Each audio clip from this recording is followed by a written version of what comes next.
Raghubir turned Sheshnag कहानी भाग दूजा।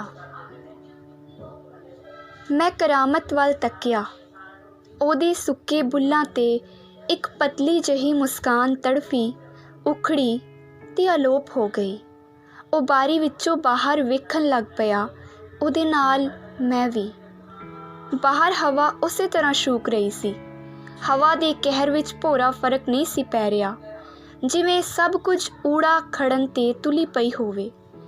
ਇੱਧਰ ਮੈਂ ਸਾਂ ਕਿ ਕਰਾਮਤ ਨੂੰ ਉਹਦੀ ਸੋਚ, ਉਹਦੇ ਜਿਗਰ ਦੇ ਫੋੜੇ ਤੇ ਉਹਦੇ ਨਲਾਇਕ ਮੁੰਡੇ ਤੋਂ ਲਾਂਭੇ ਕਰਨ 'ਤੇ ਤੁਲਿਆ ਹੋਇਆ ਸਾਂ।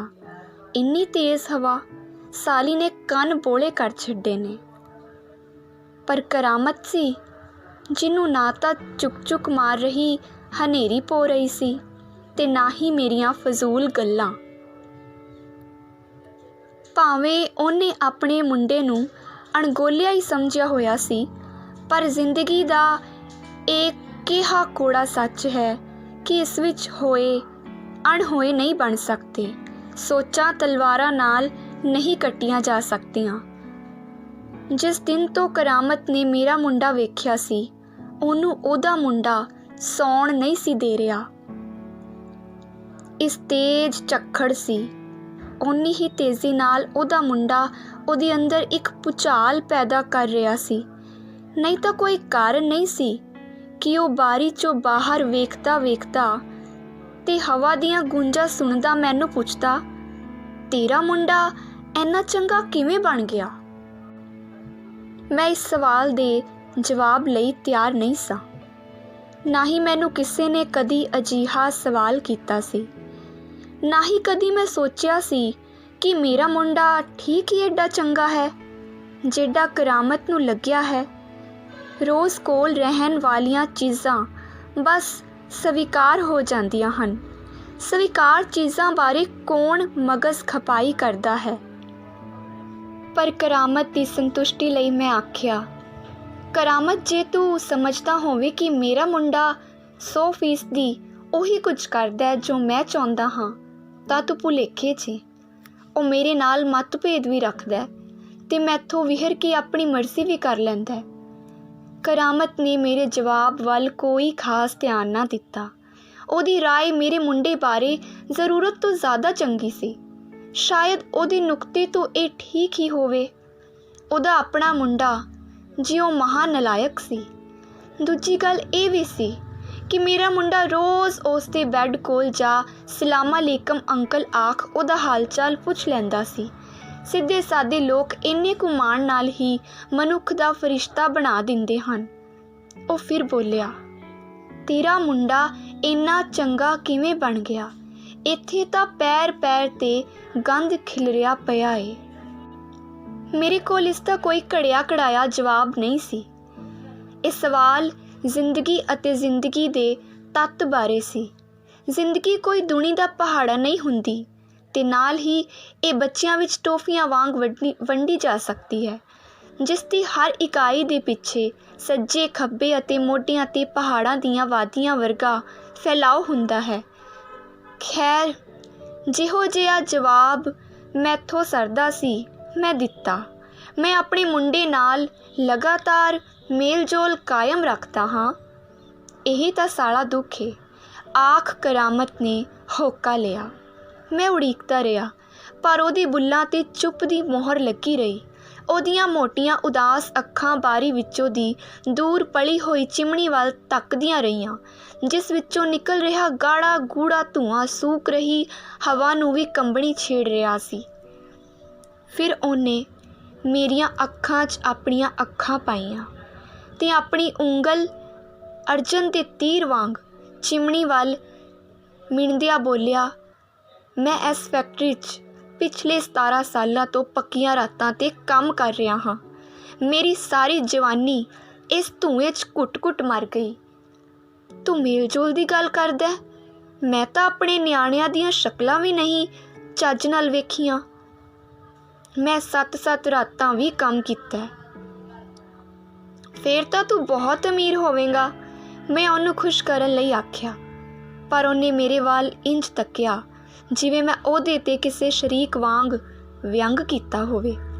ਬੋਲਿਆ, ਹੂੰ ਅਮੀਰ, ਮੇਰੇ ਕੋਲ ਹੇਅਰਵੁੱਡ ਸਟਰੀਟ 'ਚ ਇੱਕ ਬੈਕ ਟੂ ਬੈਕ ਘਰ ਏ, ਜਾਂ 100-200 ਪੌਂਡ ਹੋਵੇਗਾ ਬੁੱਕ 'ਤੇ। ਫਿਰ ਤੈਨੂੰ ਇੰਨਾ ਮਰਨ ਦੀ ਮਜਬੂਰੀ ਕੀ ਸੀ ਭਲਾ? ਕਰਾਮਤ ਮੁਸਕਰਾਇਆ, ਇੱਕ ਚੀਜ਼ ਵਰਗੀ ਮੁਸਕਾਨ। ਫਿਰ ਇੰਜ ਖਾਮੋਸ਼ ਹੋ ਗਿਆ ਜਿਵੇਂ ਕੁਝ ਨਹੀਂ ਬੋਲੇਗਾ, ਜਾਂ ਇਸ ਲਈ ਨਹੀਂ ਬੋਲੇਗਾ ਕਿ ਬੋਲਣ ਦਾ ਕੋਈ ਫਾਇਦਾ ਹੀ ਨਹੀਂ ਹੁੰਦਾ। ਇਨ੍ਹਾਂ ਦਿਨਾਂ 'ਚ ਮੈਂ ਉਹਦਾ ਵਿਸ਼ਵਾਸ ਜਿੱਤ ਲਿਆ ਸੀ। ਉਹਦੀ ਚੁੱਪ ਦੇ ਬਦਲਾ ਓਲੇ ਕਿੰਨੀਆਂ ਬਿਜਲੀਆਂ ਤੜਫ ਰਹੀਆਂ ਸਨ। ਮੈਨੂੰ ਉਦੋਂ ਹੀ ਪਤਾ ਲੱਗਿਆ ਜਦੋਂ ਉਹ ਪਾਟ ਪਿਆ। ਉਦੋਂ ਮੈਂ 10ਵੀਂ 'ਚ ਪੜ੍ਹਦਾ ਸਾਂ। ਪੜ੍ਹਨ ਨੂੰ ਚੰਗਾ ਸਾਂ, ਜਾਨੀ ਟਾਪ 'ਤੇ ਹੀ ਸਾਂ। ਸਾਰੀ ਬੋਸਤਾ ਜ਼ਬਾਨੀ ਚੇਤੇ ਸੀ ਮੈਨੂੰ। ਫੀਸ ਤਾਂ ਲਾਇਕ ਕਰਕੇ ਮਾफ़ ਹੋ ਗਈ, ਪਰ ਘਰ ਤੰਗੀ ਸੀ ਬਹੁਤ। ਬੜੀ ਥੋੜ੍ਹੀ ਜ਼ਮੀਨ ਸੀ ਤੇ 7 ਭੈਣ ਭਰਾ। ਦਿਨ ਰਾਤ ਦੀ ਮੁਸ਼ੱਕਤ ਤੋਂ ਬਾਅਦ ਵੀ ਖਾਣ ਜੋਗੇ ਦਾਣੇ ਨਹੀਂ ਸਨ ਆਉਂਦੇ, ਤੇ ਅੱਬਾ ਰੋਜ਼ ਮੇਰੀ ਬੇਬੇ ਨੂੰ ਮਾਰਦਾ ਹੁੰਦਾ ਸੀ। ਪਹਿਲਾਂ ਤਾਂ ਬਹੁਤ ਮਹਿਸੂਸ ਨਹੀਂ ਸੀ ਹੁੰਦਾ। ਮਰਦਾਂ ਲਈ ਔਰਤਾਂ ਨੂੰ ਮਾਰਨਾ ਕੋਈ ਤੁਅੱਜਬ ਥੋੜ੍ਹੀ ਸੀ। ਨਾਲੇ ਬੇਬੇ ਵੀ ਸਭ ਕੁਝ ਚੁੱਪਚਾਪ ਜਰੀ ਜਾਂਦੀ ਸੀ। ਪਰ ਜਿਉਂ-ਜਿਉਂ ਵੱਡਾ ਹੋਇਆ, ਅੱਬਾ ਮੈਨੂੰ ਨਜ਼ੀਰ ਕਸਾਈ ਵਰਗਾ ਜਾਪਣ ਲੱਗ ਪਿਆ। ਘਰੋਂ ਕਣਕ ਮੁੱਕ ਗਈ ਇੱਕ ਦਿਨ। ਅੱਬਾ ਆਪਣੇ ਯਾਰ ਚੌਧਰੀ ਤੋਂ ਉਧਾਰੀ ਲੈਣ ਗਿਆ। ਚੌਧਰੀ ਬੋਲਿਆ, ਕਣਕ ਜਿੰਨੀ ਮਰਜ਼ੀ ਲੈ ਜਾ, ਪਰ ਮਣ ਦੀ 1.5 ਮਣ ਵਸੂਲਾਂਗਾ। ਅੱਬੇ ਨੂੰ ਬੜਾ ਧੱਕਾ ਵੱਜਿਆ। ਇਸ ਲਈ ਨਹੀਂ ਕਿ ਮਣ ਦੀ 1.5 ਮਣ ਦੇਣੀ ਪਵੇਗੀ, ਇਹ ਤਾਂ ਆਮ ਗੱਲ ਸੀ, ਬਲਕਿ ਇਸ ਲਈ ਕਿ ਅੱਬਾ ਚੌਧਰੀ ਨੂੰ ਆਪਣਾ ਯਾਰ ਸਮਝਦਾ ਸੀ। ਤਪਿਆ ਤਪਾਇਆ ਘਰ ਆ ਗਿਆ ਤੇ ਬੇਬੇ ਨੂੰ ਕੁੱਟਣ ਲਈ ਕੋਈ ਬਹਾਨਾ ਲੱਭਿਆ। ਚਿਲਮ 'ਚ ਧਰਨ ਲਈ ਚੁੱਲ੍ਹੇ 'ਚ ਅੱਗ ਨਹੀਂ ਸੀ। ਬਸ ਫਿਰ ਪ੍ਰਾਣੀਆਂ ਮਾਰ ਮੇਰੀ ਬੇਬੇ ਨੂੰ ਰੱਜ ਕੇ ਕੁੱਟਿਆ। ਭੈਣਾਂ ਡਰਦੀਆਂ ਗਵਾਂਢੀਆਂ 'ਤੇ ਜਾ ਵੜੀਆਂ ਤੇ ਭਰਾ ਅੰਦਰਲੀ ਕੋਠੀ 'ਚ ਜਾ ਲੁਕੇ। ਮੈਂ ਜਦੋਂ ਕੌਡੀ ਖੇਡ ਘਰ ਆਇਆ ਤਾਂ ਬੇਬੇ ਚੱਕੀ ਪੀ ਰਹੀ ਸੀ, ਨਾਲੇ ਜ਼ਾਰ ਰੋ ਰਹੀ ਸੀ। ਮੈਂ ਜਿਵੇਂ ਥਾਂਏਂ ਜੰਮ ਗਿਆ। ਬੇਬੇ ਮੈਨੂੰ ਵੇਖਦਿਆਂ ਹੀ ਦੁਹੱਥੜੀ ਪਿੱਟਣ ਲੱਗ ਪਈ। ਉਹਨੂੰ ਮੈਂ ਪਹਿਲੀ ਵਾਰ ਦਾਣੇ ਵਾਂਗ ਪਾਟਦੀ ਵੇਖਿਆ। ਉਹਨੇ ਆਪਣੀ ਕੁੜਤੀ ਉਤਾਂਹ ਚੁੱਕ ਪਿੱਠ ਨੰਗੀ ਕਰਦਿਆਂ ਮੈਨੂੰ ਆਖਿਆ, ਕਰਾਮਤਾ, ਅੱਜ ਆਪਣੀਆਂ ਅੱਖਾਂ ਨਾਲ ਵੇਖ ਲੈ ਪੁੱਤ। 20 ਸਾਲਾਂ ਤੋਂ ਇਹ ਕਸਾਈ ਮੈਨੂੰ ਛੱਲੀਆਂ ਵਾਂਗ ਕੁੱਟਦਾ ਰਿਹਾ। ਬਸ ਮੈਥੋਂ ਆਪਣੀ ਬੇਬੇ ਦੀਆਂ ਲਾਸਾਂ ਵੇਖੀਆਂ ਨਾ ਗਈਆਂ। ਮੈਂ ਸੰਮਾਂ ਵਾਲੀ ਡਾਂਗ ਲੈ ਕਸਾਈ ਅੱਬੇ ਨੂੰ ਪੈ ਗਿਆ। ਪਰ ਪਤਾ ਨਹੀਂ ਬੇਬੇ ਨੂੰ ਕੀ ਹੋਇਆ। ਉਹ ਝੱਟ ਮੇਰੇ ਤੇ ਅੱਬੇ ਵਿਚਕਾਰ ਆ ਡਿੱਗੀ। ਨਾ ਵੇ ਕਰਾਮਤਾ, ਕਿਆਮਤ ਨਾ ਢਾ, ਮੇਰੇ ਸਿਰ ਦਾ ਸਾਈਂ ਏ। ਜੇ ਥਾਂ ਕੁਥਾਂ ਵੱਜ ਗਈ, ਮੈਂ ਸਿਰੋਂ ਨੰਗੀ ਹੋ ਜਾਵਾਂਗੀ। ਮੇਰੀ ਲਾਸ਼ ਉੱਤੋਂ ਦੀ ਲੰਘ ਕੇ ਹੀ ਤੂੰ ਆਪਣੇ ਅੱਬੇ ਨੂੰ ਮਾਰੇਂਗਾ। ਕਹਿਰਾਂ ਦੇ ਗੁੱਸੇ ਦੇ ਬਾਵਜੂਦ ਮੈਥੋਂ ਭਰਾਵਾਂ ਮਾਂ ਦੀ ਲਾਸ਼ ਉੱਤੋਂ ਦੀ ਨਾ ਲੰਘਿਆ ਗਿਆ।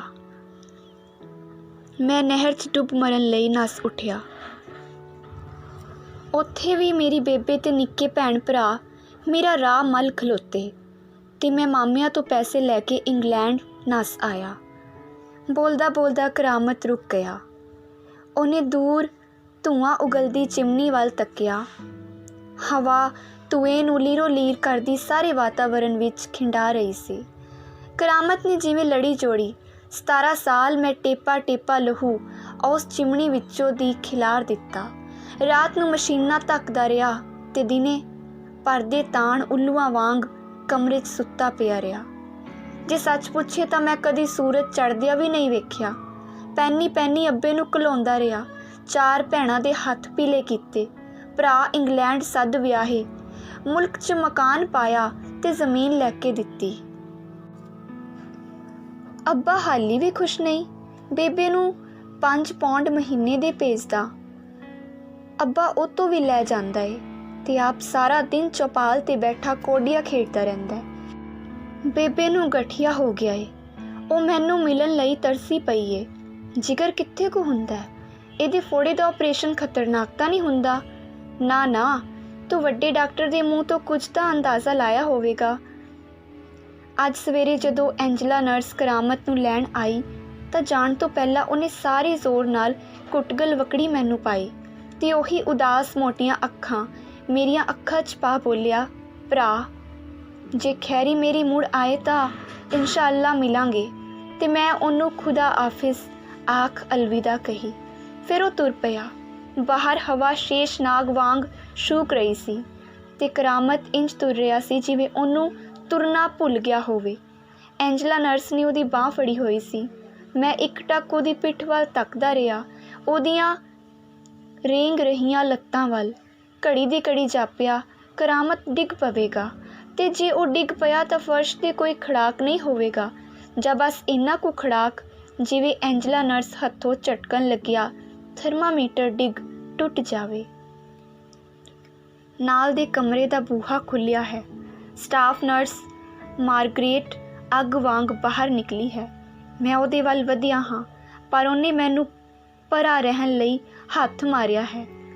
ਮੈਂ ਥਾਂਏ ਪੱਥਰ ਹੋ ਗਿਆ ਹਾਂ। ਹੈਂ, ਕਰਾਮਤ ਦੀ ਪਤਨੀ ਇੱਥੇ ਕਿਵੇਂ? ਨਾਲ ਕਰਾਮਤ ਦਾ ਛੋਟਾ ਭਰਾ ਸਲਾਮਤ ਵੀ ਤਾਂ ਹੈ। ਸਟਾਫ ਨਰਸ ਉਹਦੀ ਪਤਨੀ 'ਤੇ ਮੋਢੇ 'ਤੇ ਹੱਥ ਰੱਖ ਉਹਨੂੰ ਤੇ ਉਹਦੇ ਭਰਾ ਨੂੰ ਅੰਦਰ ਲੈ ਗਈ ਹੈ ਤੇ ਮੈਂ ਕਲਪਨਾ ਦੇ ਘੋੜੇ ਭਜਾ ਰਿਹਾ ਹਾਂ। ਕਰਾਮਤ ਹੁਣ ਆਪਣੀਆਂ ਮੋਟੀਆਂ-ਮੋਟੀਆਂ ਉਦਾਸ ਅੱਖਾਂ 'ਚ ਚਮਕ ਭਰੀ ਆਪਣੀ ਪਤਨੀ ਵੱਲ ਤੱਕ ਰਿਹਾ ਹੈ। ਆਪਣਾ ਹੱਥ ਉਹਦੇ ਹੱਥ 'ਚ ਦੇ ਰਿਹਾ ਹੈ ਤੇ ਉਹ ਸ਼ਰਮਾ ਕੇ ਆਪਣਾ ਹੱਥ ਪਿਛਾਂਹ ਸਰਕਾ ਰਹੀ ਹੈ। ਸਕੀਨਾ ਬੇਗਮ, ਤੇਰੀਆਂ ਦੁਆਵਾਂ ਕਬੂਲ ਹੋ ਗਈਆਂ ਨੇ। ਉਹ ਰੋ ਰਹੀ ਹੈ। ਏਸ਼ੀਅਨ ਔਰਤ ਨੇ ਕੀ ਗਮੀ ਤੇ ਕੀ ਖੁਸ਼ੀ, ਦੋਵੇਂ ਮੌਕੇ ਹੰਝੂਆਂ ਨਾਲ ਹੀ ਮਨਾਉਣੇ ਹੁੰਦੇ ਹਨ।